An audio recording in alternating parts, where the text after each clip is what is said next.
you think you're doing here, Minnie? Excuse me? Actually, I better start with, you're still alive? I had no idea. I thought you dropped off the face of the earth. What do you want? What do I want? I should be the one asking you that question, don't you think? Don't tell me you came to try and get your man back. Because if so, I got some bad news for you, sis. George and I are already married. He and I are husband and wife, and there is nothing you can do about it. You know, he doesn't even think about you anymore. There's nothing you can do to come between us. Anything you try would just be the futile, sad attempt of a scorned woman. Well, I don't plan on doing anything anyways, so… But man, I am just so surprised to see you again. And in my own apartment building of all places. What were you doing there? We ran into each other at the entrance of the building, and then it struck me. I haven't seen you since I stole your husband from you and kicked you out of your own home. And because you were a housewife who never held a job, you didn't have any savings and ended up homeless on the streets. Yes, Alexa. Thank you so much for putting into words what we both know happened 7 years ago. But you just got one detail wrong. I had worked before, and I had enough experience to find a job. What? What are you talking about? Is that true? It is. And 1 week after you ruined my life, I had already found a job and a place to live. Okay. So? I really don't need to hear your life story. I don't actually care that much. Anyways, I guess that means I made you homeless for a week, which is still pretty funny. Shorter than I thought, but still worth a good chuckle. So you really have no interest at all in what I've been doing all these years? What I do for a living now? What my life is like? Fine. Whatever. If you want to spill your guts, just do it already. Actually, go ahead. I want to hear this. I want to hear all about how, for the past 7 years, I made your life a living hell where you barely eked out an existence in some crappy little apartment somewhere. I'm about to crack up just picturing it. Well, I can only imagine what a twisted little mind's imagination like yours thinks happened to me.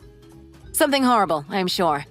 So this might disappoint you when I say that I live a life nice enough to let me live in the same building that you're living in now. What? Are you serious? You actually live here? I thought you were just passing through. Even so, I bet it's probably some first-floor crappy little place, isn't it? It's probably nothing like that apartment that George and I live on. We're all the way up on the 26th floor, you know. And there's only 27 floors in the whole building. Basically, we're practically living at the penthouse level. How does that make you feel? 1, I'm pretty sure our building doesn't actually have a penthouse suite.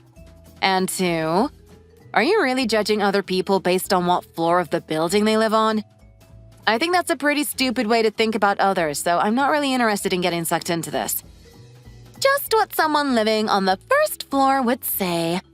So tell me, what floor do you actually live on then, huh? I'm not going to tell you. Whatever. All you're doing is proving my point right now.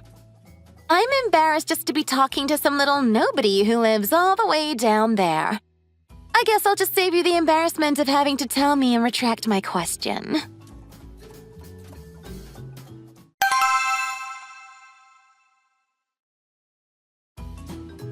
Hey, are you serious right now? Like, please tell me that it's not true. I really hope for your sake it isn't, because I am cracking up. Literally howling with laughter right now.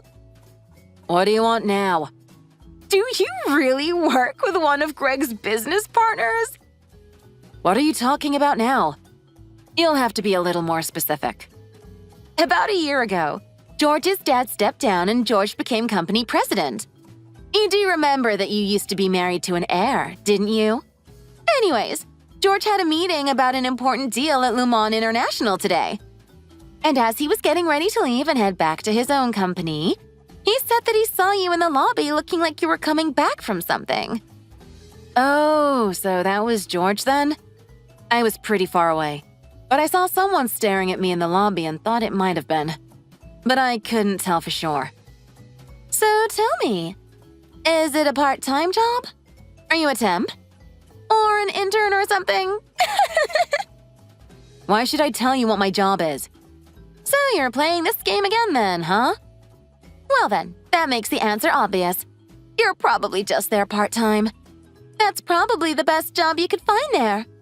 There is no way Lumon would hire some middle-aged housewife with barely any experience unless it was for some tiny little role. I am going to let you in on a little something. The only reason that I have not blocked your number is that I am merely trying to keep an eye on you. What are you talking about? You're trying to keep an eye on me? To see if I'll do what? I am not keeping this line of communication between us open so I can listen to you brag about your life while you heap insult after insult on me. And it is certainly not so that I can tell you all about my life. Wow! Someone's touchy. But sis, come on. Mom and Dad aren't with us anymore. It's just the two of us now. You can't hold this grudge forever, you know. And just who do you think you are to tell me that? First of all, we've never gotten along or had any kind of love for each other, even when we were little. Second of all, you stole my husband and kicked me out of my own home. I will hold on to whatever I want as long as I want. Thank you very much. Oh, Minnie. Even though you're the older sister, you never were the more mature one, were you? If you would just talk to me like an adult, we could put all this behind us, you know? I don't have anything to say to you. And besides, you're forgetting who I am now.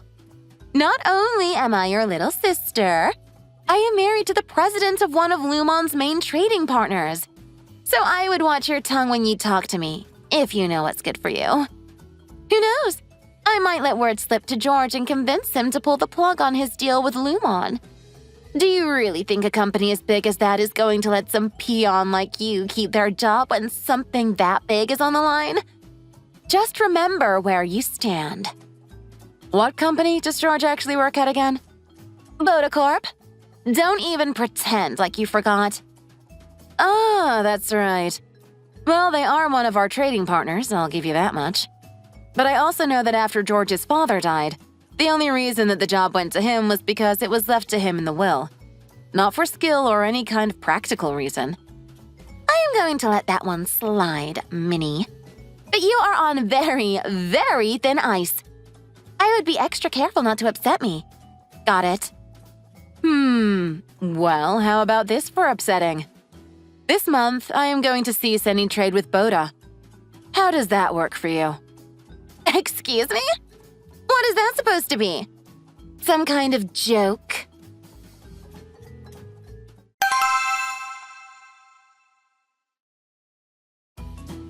Minnie, what have you done? What is going on? What is it now? Yesterday, when you said you were going to cut off Boda, what did you mean by that? George is freaking out right now. He told me the reason he went to Lumon yesterday was to meet with their CEO to negotiate holding onto one of their biggest contracts. Oh, right. That. Yeah, he went, but he couldn't meet with her. Isn't that right? Don't play games with me. He told me that the CEO who refused to meet with him was actually you all along. That is correct. I am the CEO of Lumon. I started the company myself about 5 years ago. No, it can't be. You're lying to me, right? I am not lying. And I am assuming George had to know who I really was before coming to the meeting as well. I guess he just didn't want to tell you to protect your pride, probably. What? But that can't be. You said that you were just working there part-time. You can't be a part-time CEO. You're a liar. Actually, I never answered your question, if you'll remember correctly. You just decided that that must mean that I was only working there part-time. Go ahead and scroll up through our earlier messages.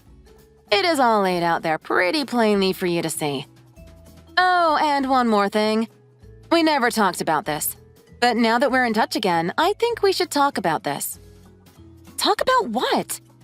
What other nightmares do you have to drop on me?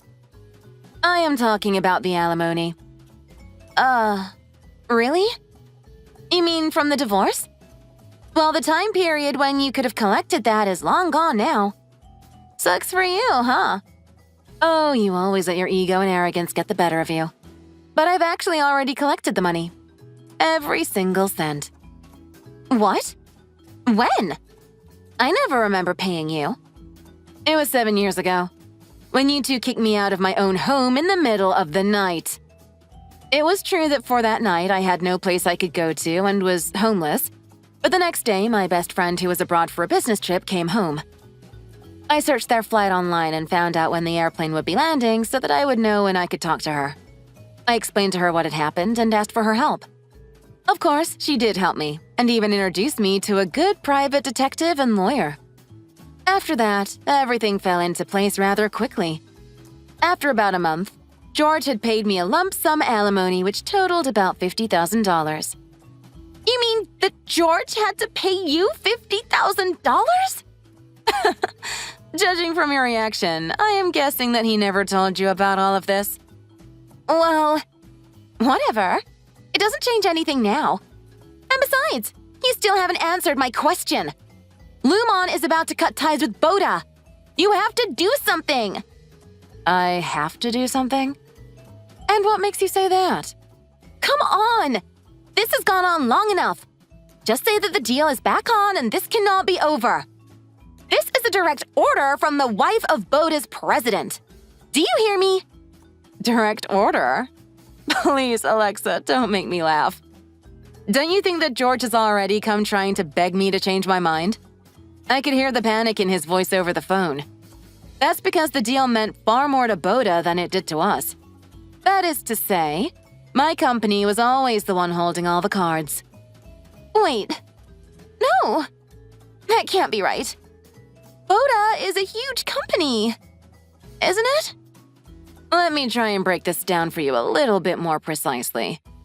In a nutshell, I was only allowing Boda to continue to do business with Lumon as a formality.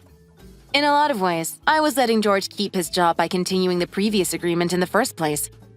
And the only reason I didn't cancel earlier was because we started doing business back when George's father was still in charge.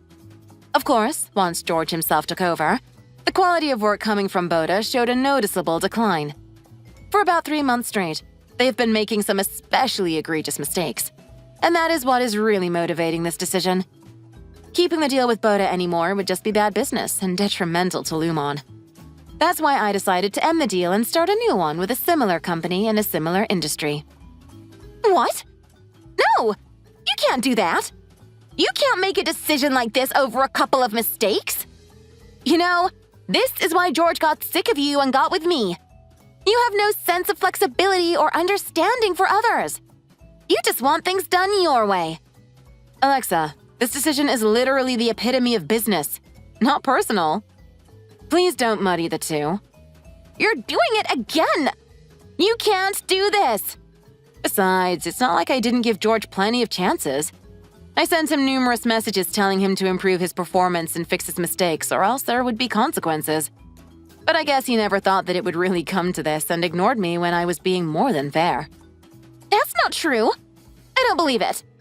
This is all just a revenge plot. Say what you like. It doesn't change the facts of the matter. As CEO of Lumon, it is my job to ensure that the company is always doing things that are in its best interests. I have employees whose livelihoods I need to worry about. And in order to do that, it means ending deals when they've gone bad and starting new ones that will benefit the company. That's inhuman! You're just like some kind of sick calculating robot who only cares about the bottom line.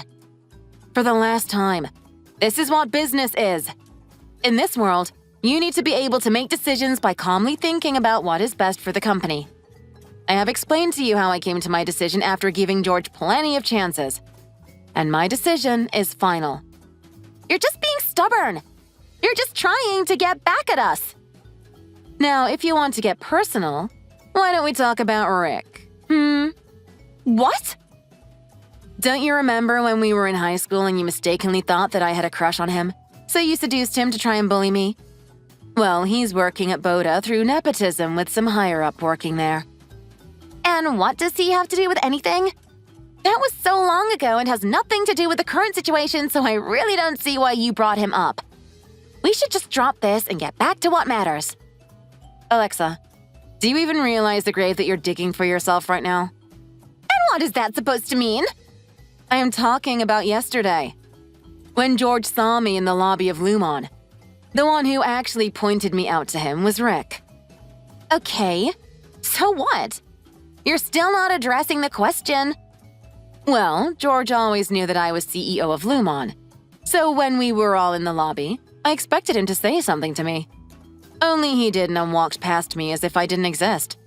Rick, on the other hand, did notice me and was staring at me the whole time. Then, yesterday, he messaged me talking about how I was working here part-time. You're not making any sense. Just get to the point. Patience. I asked Rick where he heard that from, and he said that he heard it from you. Wait. No, Minnie. You've got it wrong.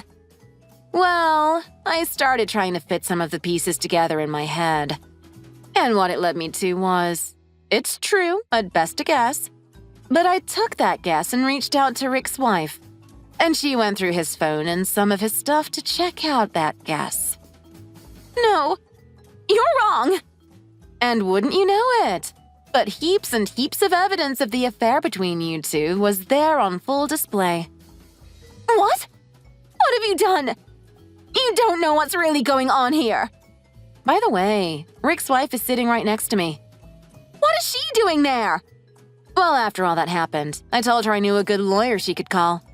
I think she is very much looking forward to seeing both of you in court soon. You're kidding me. That can't be right. Oh, and by the way, I reached out to George as well. You what? What are you trying to do? You're ruining my life.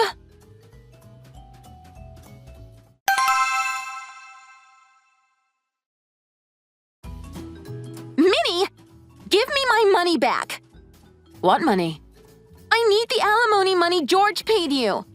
I need to use it to pay my alimony to George.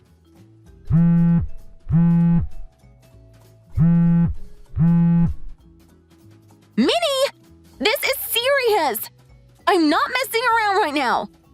Give me that money.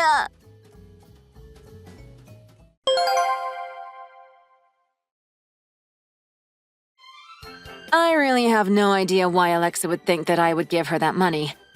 Finally, her lawyer had to sit her down and explain to her that the money was not something she could recall like a loan and that it wasn't hers to use. I guess in the end, she understood, more or less. Alex and Rick both ended up owing quite a hefty sum to both of their spouses.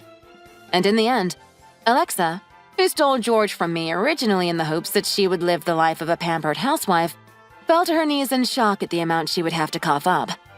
My poor little sister was left with no one to call on for help. Now she works hard every day at a dead-end job the loan office introduced to her so that she can finally be free of all her debt. As for Rick, he managed to pull enough favors and finagle enough in loans to pay his alimony in a lump sum. But after that he ran off, never to be seen again. Without the business deal with Lumon, George's Boda quickly fell into bankruptcy and shut down.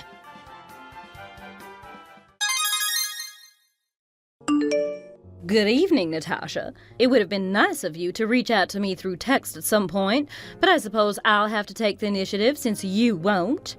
But I don't have time to discuss matters and proper etiquette with you. I need to get straight to the point. You still aren't pregnant, are you? I haven't been receiving any updates about your situation. I don't know what I expected from a daughter-in-law that never reaches out. You and Tucker have been married for almost 2.5 years now. Did you know that it's often said that marriages that go without children within the first 3 years are doomed to fall apart? It's often best that both parties agree to a divorce and move on. You do realize you're getting very close to reaching that point. Far be it from me to give any unwanted criticism, but if I were in your situation, I would strongly consider preparing documents for a divorce if you don't have much hope for children within the next 6 months.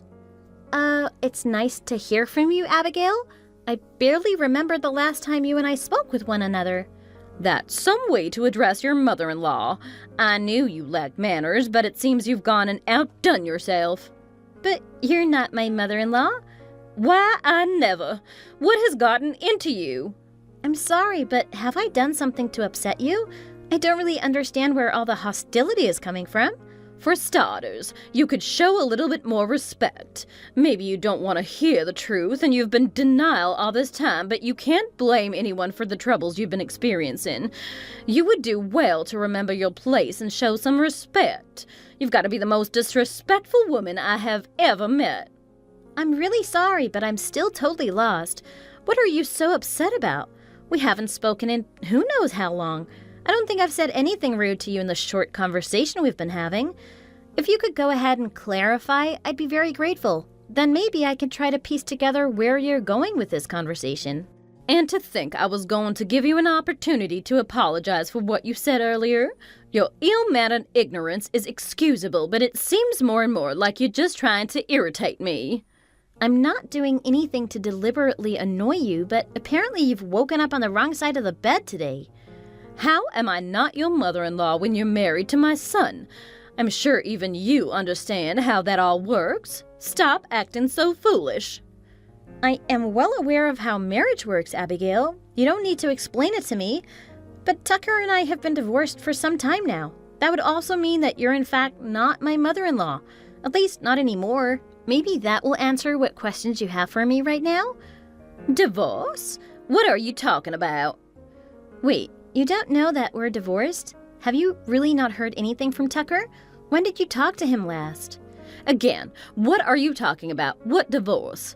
You shouldn't joke about those kind of things, Natasha. You will manifest very negative outcomes in your life if you act so carelessly. But it isn't a joke. I'm telling you the truth. We aren't married anymore.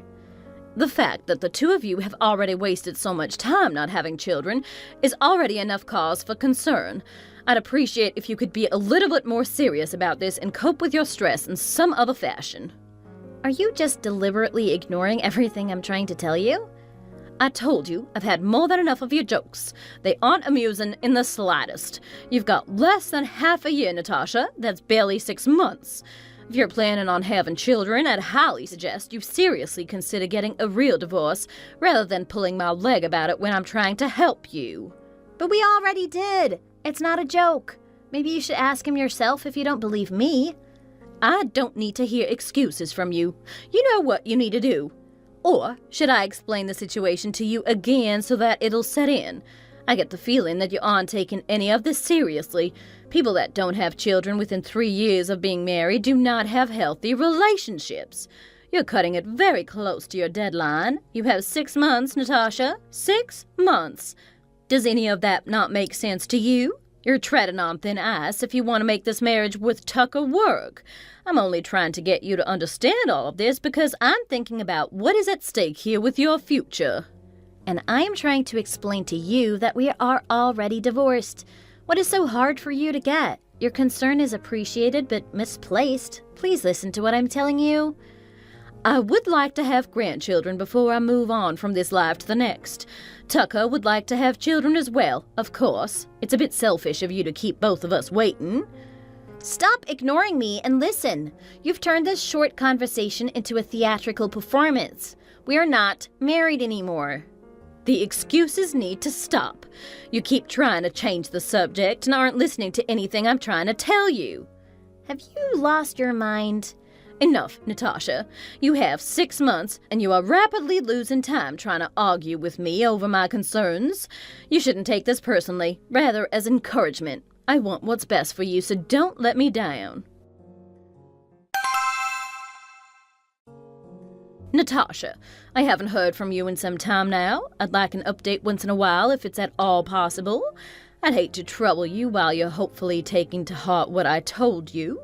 You've only got about 3 months left. Have you thought about what we talked about? Have you made any progress at all?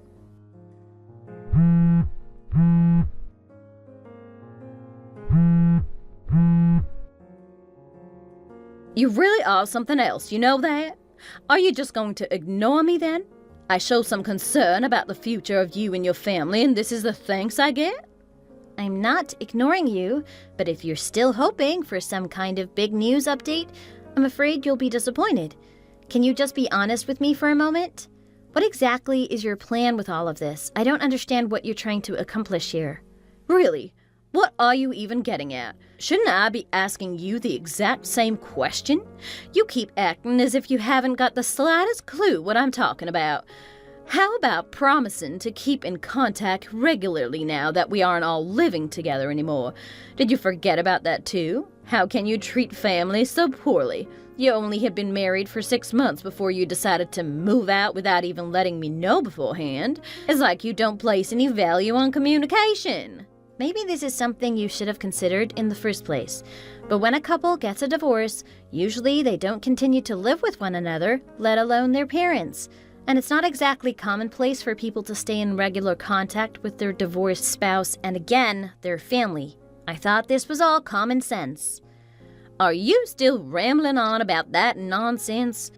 You know I still don't believe a word of it. I'm not surprised in the slightest. You never listened to anything I told you. You don't care about how things are normally done, apparently. I'm just telling you the truth, and you don't seem to want to accept any of it. Is that what you think? You think everyone acts like you? Is that it? Do you think everyone treats promises like you do? Like they mean nothing? I hate to break it to you, but most people keep the promises that they make. Okay, but you're still forgetting a really important detail that kind of changes all of the context in this situation. Tucker and I got divorced a while ago. We aren't together anymore. I keep trying to tell you, and you refuse to listen to me. And I've been telling you to stop with the jokes. It wasn't funny before, and it isn't funny now. I am trying to help you, Natasha. Your marriage is on the brink of falling apart, and I'm trying to get you to realize that. Why is that so hard for you to understand? You're being incredibly selfish when someone is trying to help you. Your life as you know it could change drastically, and all you can do is make jokes and act selfish. Enough already! I don't need you to help me with anything. I don't think you realize what you're saying. You need more help than you know. I've told you that marriages don't last when you don't put in the effort. If you don't have children, your marriage is doomed to fail. Do you understand that time is quickly running out? You've only got 3 months left until you've been married for 3 years. That's not much time at all. If you'd like to have a strong and healthy marriage, I'd highly suggest that you start making some important decisions in the near future. I think I'm going to lose my mind. I don't understand why you're being deliberately ignorant. I don't know how to get it through your thick skull that you are living in a fantasy world where things are clearly not the way you perceive them. I think that makes 2 of us, then. How many times have I told you now that we aren't together? I've moved on with my life, and it's about time that you do too. You're stuck in the past. It's time you moved on too. If you want grandchildren so badly, maybe you should encourage your son to start looking for a new wife. Or maybe you can find one for him. Either way, you need to move on. Whatever you do, I'd prefer if you leave me be. I'm getting a little tired of you pestering me. You are throwing your entire life away. I need to go. Sorry to cut this short. Hello, Natasha. I hope you're having a good evening. I suppose I should be congratulating you on your 3-year anniversary. I still haven't heard anything about whether or not you're pregnant, so I'm going to assume the worst. It really is a shame that there wasn't anything you could do to save your marriage. You've also managed to go several more months without reaching out to me. Why is it so difficult for you to talk to your mother-in-law now and then? I thought we were finished with this. I don't want to go through all of this with you again. You're going to ignore everything I have to tell you, as always. Why do you keep this up? I see you're still acting as rude as ever. I hope by now you would have changed at least a little. Your definition of rude and my definition are clearly drastically different from one another. I still don't see how telling you the honest truth is rude. If anything, I think it's kind of me to be so patient with you. I've tried to be patient with you myself, but it seems I can only do so much to try to help you. I can tell you're content with throwing away what little potential you had.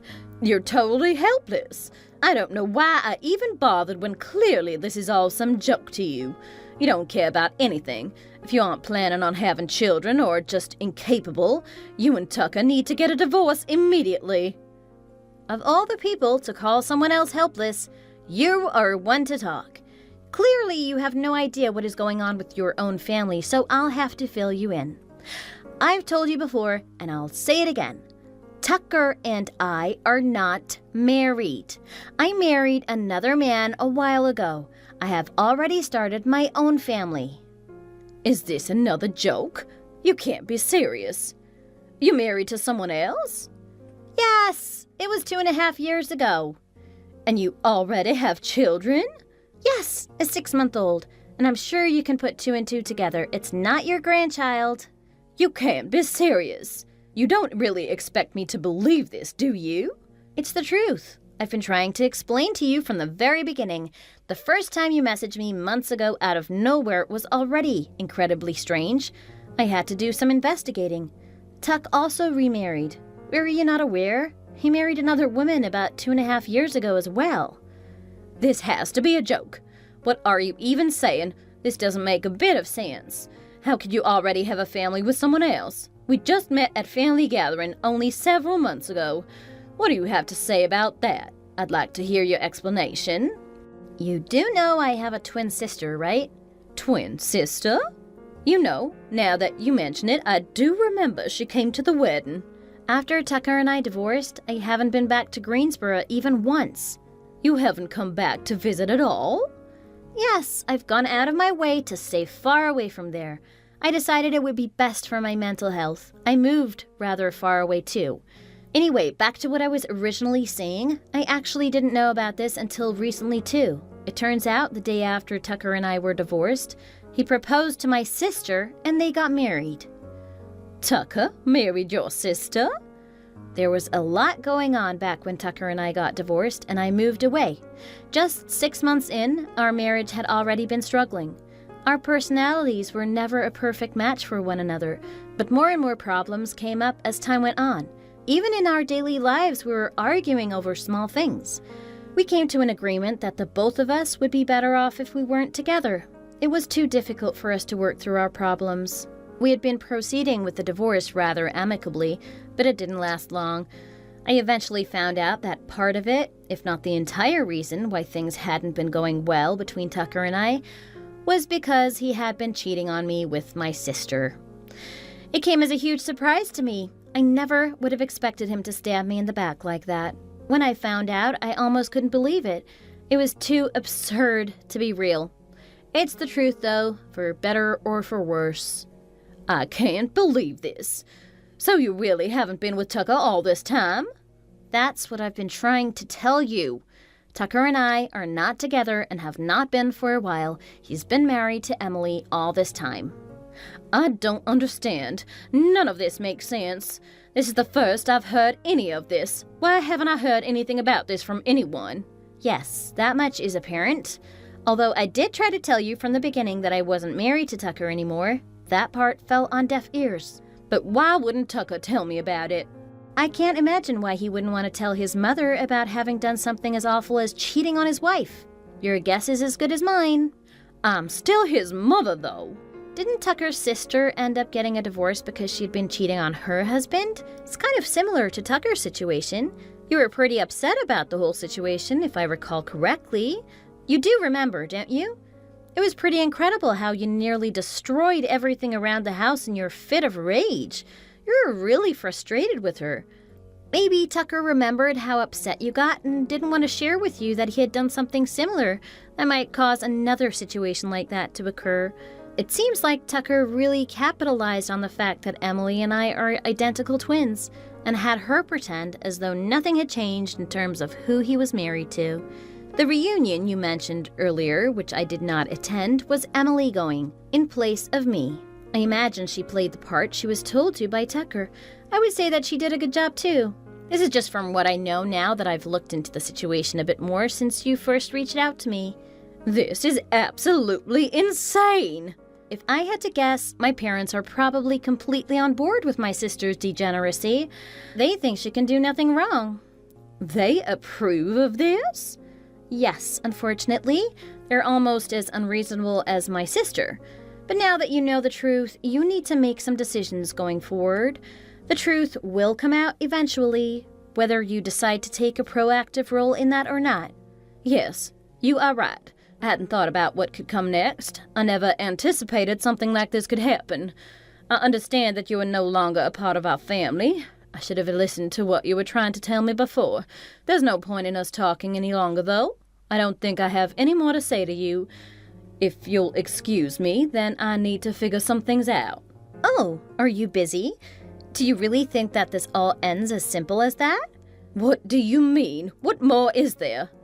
Oh, nothing really, I suppose. But before you go, I should be thanking you for everything you've done for me. Thanking me? I haven't done anything for you. It's all thanks to you, thinking I was still married to Tucker and your constant messages that you flooded me with in the past few months. I never would have figured out about the horrible things that my sister did behind my back with Tucker if not for that. Oh, well, I suppose when you put it that way. If I didn't know, I wouldn't have been able to sue Tucker. You're suing him? Of course. He lied to me and betrayed me. I'm very grateful that you allowed me such a fortuitous opportunity to learn the truth. I really appreciate it. What can you even sue him for, though? It's not like you can increase your alimony or anything. Unfortunately, my alimony ended as soon as I remarried. That's why I'm just going to sue him for emotional damages. Unfortunately, at the moment, it seems that Tucker is unemployed. It's very unfortunate circumstances to be in at the moment. He's unemployed? How in the world did he lose his job? I'm not exactly sure about all the details of the incident, but it looks like he made one too many mistakes at work that caused him to lose his job. I can't pretend like I care any more than I do, though. I bet he'll be asking you to help him pay for the lawsuit, so I hope you'll be able to help your son out in these trying times. Wait, hang on. Me? How can you expect me to help him? What exactly is the problem? Don't you want to help your son out? How could you do this? We've already struggled with covering all the costs that came with my daughter's divorce. We had to use so much of our savings. It took us nearly everything to cover all of that, and she hasn't even repaid us. We haven't heard anything from her in a while. I don't know if we'll ever see the rest of that money that she owes us. I see. That's a really difficult situation to be in. I don't care where the money comes from, to be honest. As long as I'm paid the full amount, the details don't matter to me. Don't you understand how difficult this is going to be for us? Maybe, but I'm sure you'll all be able to figure something out. Thank you in advance. How could you be so cruel? I'm telling you that we don't have any money. How do you expect us to be able to afford this? I was your mother-in-law. We were family. Can't you be a little understanding of our situation? How can you do this knowing it's going to hurt us? I thought of you as my daughter. Is that really how you felt? When you thought I was still married to your son, you demanded I get a divorce because you thought we weren't having children. I don't think you even really knew how you feel. Your whole world has been completely turned around over the course of the past few months, and you only now realize it? I almost feel sorry for you. I can't believe you're going to do this to me. Like you said earlier, I don't have anything else that I need to say, so that's all for me. You don't have to do this. We aren't going to be able to manage any more debt. This is long overdue, but I will be blocking your number now. Natasha, don't you dare block my number.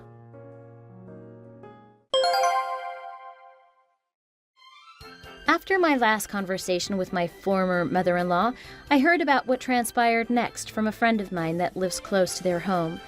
Abigail called Tucker and Emily and demanded to speak with them as soon as possible for an important discussion. Though it was a discussion only in name, as there was a lot more furniture thrown around and yelling than most civil conversations, the altercation was so loud that everyone in the neighborhood could hear, and eventually the police were called to check up on the family. While the police stepped in to de-escalate the situation, it wasn't a permanent remedy to any of their new problems. Abigail wouldn't cover the costs of the lawsuit, and eventually she and Tucker refused to talk to one another. She couldn't stand knowing that her reputation would be tied to both of her children ruining marriages through infidelity, and decided to move out of town. No one is sure where she moved to. As for my cheating ex-husband and sister, they've fallen on hard times paying the damages from my lawsuit. The sudden rise in tension between Tucker and I was something that had always bothered me, as though there was a piece of the story that I'd been missing. I'm glad that I finally know what happened and can get some closure. Thank you for watching. If you enjoyed watching this video and want to see more like it, don't forget to give us a like and subscribe.